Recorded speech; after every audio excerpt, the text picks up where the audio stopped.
What do you think about this new Aston Martin design language? What I mean by new is not like very recent actually. They changed the front grille and the general DNA and the language in recent years.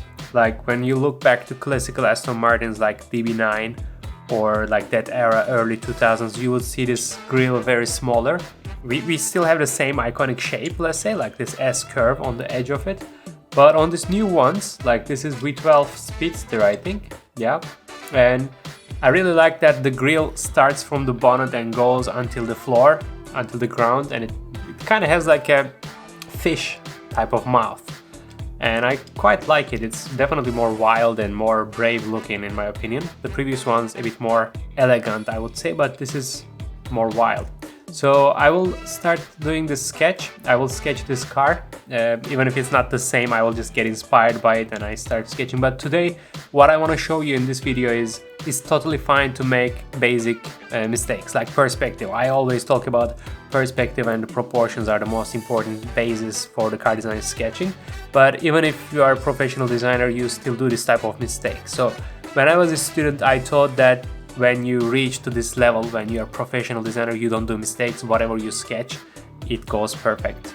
There is nothing like this. So in this sketch I started and I realized after almost finishing the overall volumes of the car, I realized there's kind of a mistake. It looks wrong. And what I wanted to show you is the simplest trick how to fix that. I talked about it on my previous videos, but also there's no harm to repeat in my opinion because it's super useful trick for everyone from every level. Also now we are watching this sketch in a speed up version until I show you the solution, because after that I will sketch again and I know you want to see the real-time sketching. So after fixing this mistake, after that part, we will watch the rest of the sketch in the real-time speed. So at that level I already started to feel like something is off, something is awkward with the sketch, and you can see here better. And the best trick, as I mentioned it before, just flip the paper, put it on the light source, just see the sketch from the other side of the paper and you will immediately realize what is wrong. Of course, if you are a total beginner, you need to first learn about the basics of perspective and proportions. You can check out my online course in my website. But after a certain level, when you already start sketching cars, you will still do mistakes. It doesn't mean that you are not good enough or anything. You can always flip the paper and fix this type of perspective mistakes. And also during ideation process, we sketch generally more quicker, more rough sketch. And when you put a new paper on top of it, when you flip the page, doesn't matter. You can also clean the sketch more and change the design, refine your lines in a better way. So it's always good practice to do the same sketch more than once. Don't think like it's something wrong or it's a waste of time.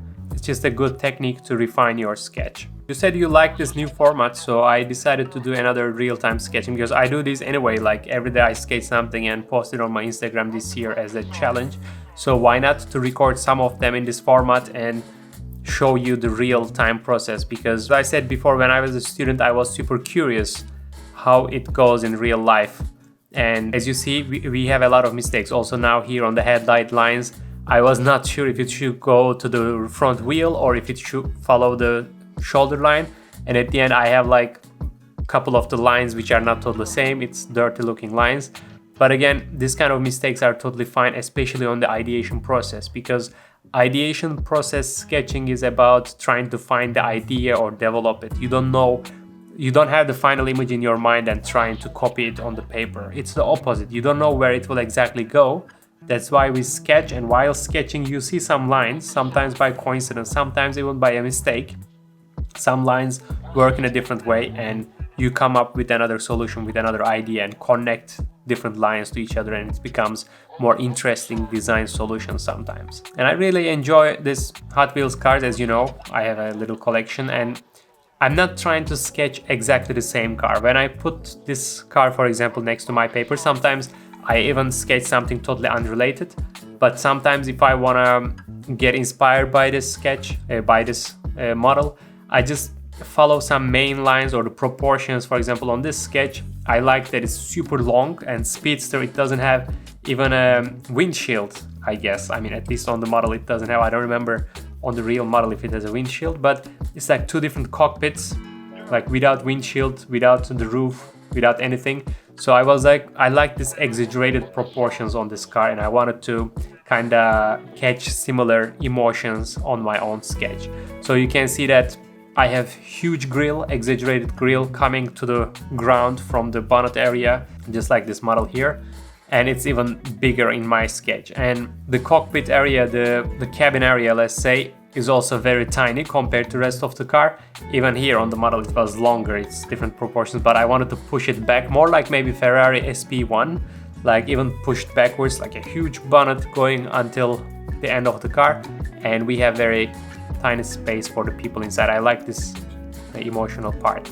And here when I start to sketch the details, you know, on the rims I generally focus on, first of all, the ellipses, the rims are not perfect because we are not rulers. I'm not a ruler to make at once perfect circle, and you also don't have to be. But as long as the wheel's perspective is correct, the rest is easy. I generally like to add a little bit of depth to the rims. And on this one, I wanted to add more like this curvy rim design. If you say rim design, 5-spoke is the most standard on the sketches because it's both sporty and elegant at the same time, and you can add dynamism by changing the spoke design a little bit. And here I already start to refine the sketch, like deciding which lines will be thicker, which lines are more important, and adding this also adds contrast to the sketch. I think that's all I can say about it. Just don't worry to make mistakes, don't worry to do perspective or proportions or line or design mistakes. It's not like you have only one chance to sketch the same idea and then done. No, you can always refine the sketch further. You can always take a new paper, just copy your own sketch, or put the paper even on top of the sketch, or as I said, flip the page to be sure you are okay with perspective, because it's easy to comment on other sketches sometimes. It's easy to point out what's the mistake on another sketch done by someone else. But when you focus yourself on the paper, you kind of get lost because you have other things going on in your mind and you don't focus always these little things. Your eyes kind of get lazy about your own mistakes. So that's why when you just flip the page, it's super easy trick. You start to see it from a fresh point of view and you can easily see where is the mistake. I think that's all I wanted to say about this video. I will leave the rest of the sketch like this on the real time. So everything you watch here will be real-time sketching if you want to enjoy. And any question you have related to car design, sketching, I don't know, Photoshop, Blender, or in general car design theory, please write down on the comments. I read your comments. I know I don't answer all of them, but I definitely read and enjoy them, and it gives me ideas for the new videos. So if you have anything in mind that you want to watch from me, just write down on the comments and support me, like the video and subscribe to the channel if you are new, and I will see you on the next video.